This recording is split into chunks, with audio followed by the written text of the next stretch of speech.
Hey guys, it's Mike. Thanks for tuning in. And today on the show, we're going to take a look at the records that I've picked up so far in 2025. So January, February, and now we're entering into March. This is the first little stack of records that I have found this year so far. And there's some interesting things here and some stuff that I've not seen before. So I wanted to do a little video, maybe every little once in a while throughout the year, just to kind of document things that have been added to the collection, and I think you'll find some of these pretty interesting. So let's jump into it.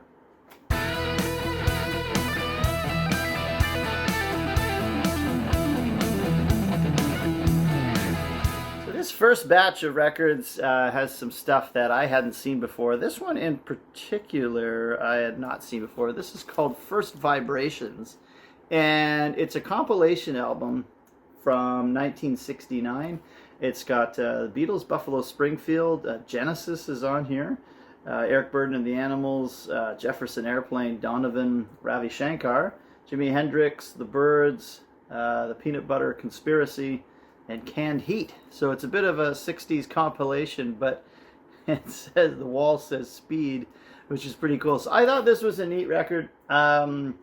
It's brought to you by the Do It Now Foundation from Hollywood, California. Pretty cool. So this is something I had never come across before, and I just thought it was a really neat compilation album and great artwork, very 60s. So I added that one. It's not an expensive record, but it's pretty interesting. Another band I'd never listened to before. This is kind of a funk album in a way. It's by a band called Soul Survivors, and the album's called Take Another Look, and it's on the Atco label. Incredibly cool artwork, but it's not a band I was that familiar with. It's pretty interesting. I have listened to it, and it's definitely got a little bit of a funk quality to it. So that was pretty cool. That was a new addition. Same with this one. This is on the Capricorn label. This is a band called Hydra, and it is a group I was not familiar with. A little bit of that southern rock sound, obviously on the Capricorn label, like the Allman Brothers and other bands like Marshall Tucker and things like that. So that is a pretty cool one to check out. I haven't really listened all the way through that one yet, but I'd never heard of it before. Pretty cool artwork, and that I look forward to giving a true listen through. Next up on the list, this is a later album from them, but this is Hawkwind and Hawkwind Levitation. This is after Lemmy left the band. This is from, I think, around 1980. And there was something about this record that I thought was interesting, and I can't remember sort of what that was now. Oh, Ginger Baker plays drums on that. That's what I thought was pretty cool too. So Hawkwind with Ginger Baker on drums, Levitation. That was a new one for the collection. I do collect Vertigo records, and this is one that I found, the Sensational Alex Harvey Band.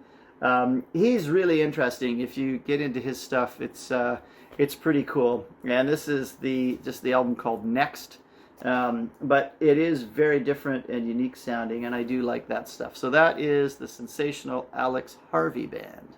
The next record I'm going to show you is one I had never come across before. I don't know how rare this is, but it's a David Bowie album called Images, 1966-1967. And I think it came out in 1973, and it's a double record on the London label. This is really, really barely played. The sleeve's a bit beat up, but the records are very good.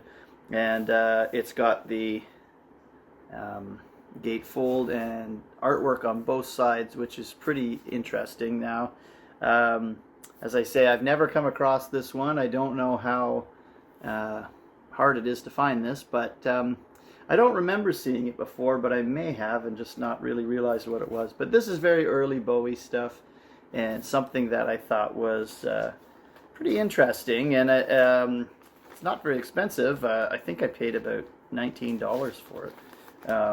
But pretty cool, and I hadn't seen that before. So that was a new one for the collection, and one that sort of predates a lot of the, well, all of the Bowie stuff that you really know. But I think a lot of this one, it was just known as Davy Jones or that era. So there you go, early Bowie stuff.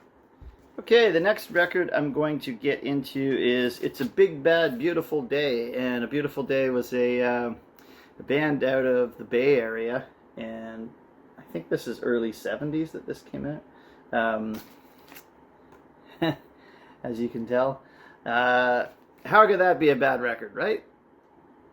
Very cool cover. And I haven't actually listened to this yet, but I'm looking forward to that. So, Choice Quality Stuff, this is called, by A Beautiful Day, A Big Bad Beautiful Day. In this, that band kind of morphed into a lot of different lineups, so I'm not exactly sure which lineup this is, but it'll be interesting to listen to. They always had cool stuff. This is a record I picked up from my local record store, Zap Records, which is the best record store going.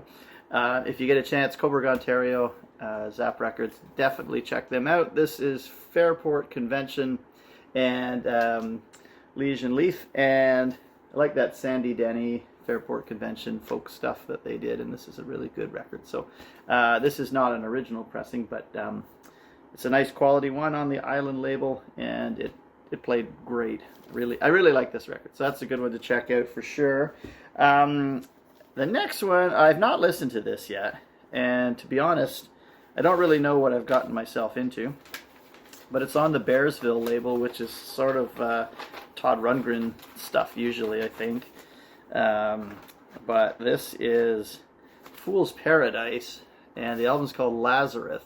And I understand this to be kind of folk rock, but I'm not really sure what this is going to sound like. This might be terrible, I'm not sure.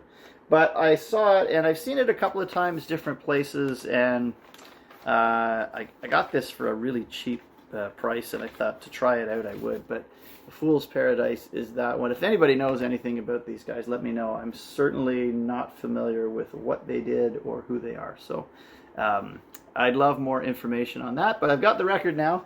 I broke one of my cardinal rules. I never, want to buy records anymore just based on a cover. But I thought that looked interesting, and it looked like it might be kind of something to check out. So it wasn't a lot of money. So I took a chance.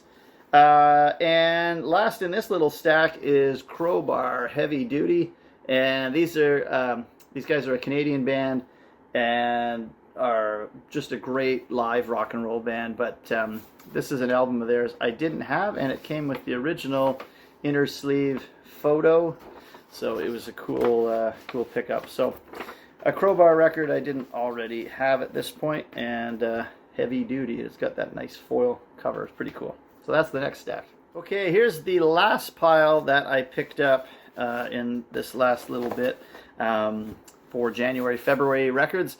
This is, if you're familiar with Alligator Records, they are a blues label, and Alligator Records have some great artists on there. This is a 3-record set, and they're promotional copies.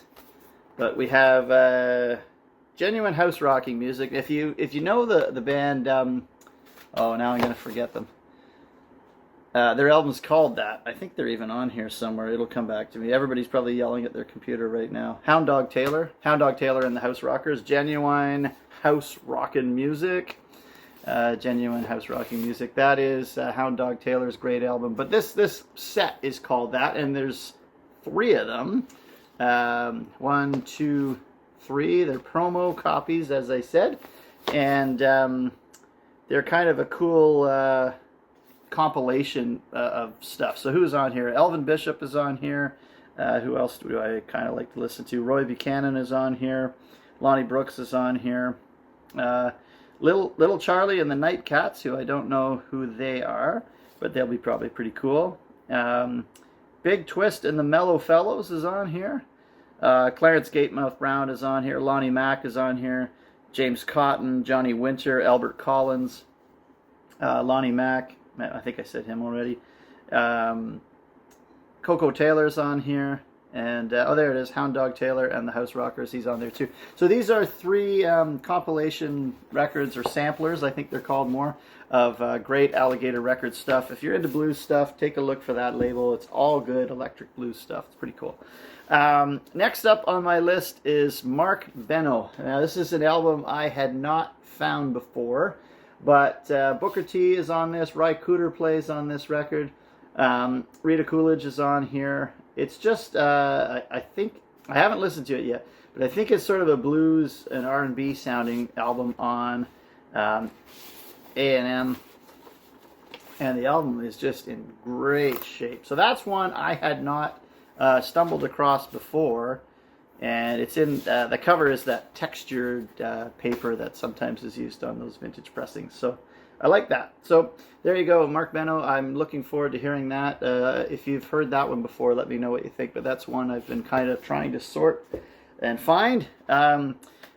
Okay, up next we have, this is, it's odd. This is not a rare album. It's not an expensive album, but I've never owned it. And this is Justin Hayward and John Lodge, Blue Jays. These are two members of the Moody Blues. And this is a pretty highly acclaimed album that they did, just the two of them.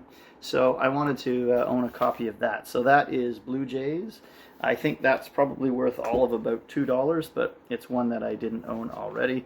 This is another greatest hits on the Motown label. This is Martha and the Vandellas. So Dancing in the Streets and Like a Heat Wave is on here. And just one that I, Nowhere to Run is on here as well. This is one that I did not own that I wanted in my collection as well. So Martha and the Vandellas there. And lastly, I picked up, I love the band The Move, which kind of eventually became the Electric Light Orchestra, but sort of. But this is a kind of a compilation record of theirs and has a lot of their kind of tunes on here that are a little bit lesser known. But there's a song in here called California Man that Roy Wood wrote that Cheap Trick does an amazing version of, and I really wanted that one, so that's pretty cool. And there's an early version of Do Ya on here that Jeff Lynne wrote that eventually would be an ELO classic. So that's kind of another one I hadn't seen before. There you go, guys. I've got some listening to do. That is the records I've picked up in 2025 so far, and some stuff there that I've never heard before, and I'm looking forward to trying out. So interested to know what you've picked up as well this year, so leave that in the comments below. And keep on rocking and keep on collecting. We'll see you next time.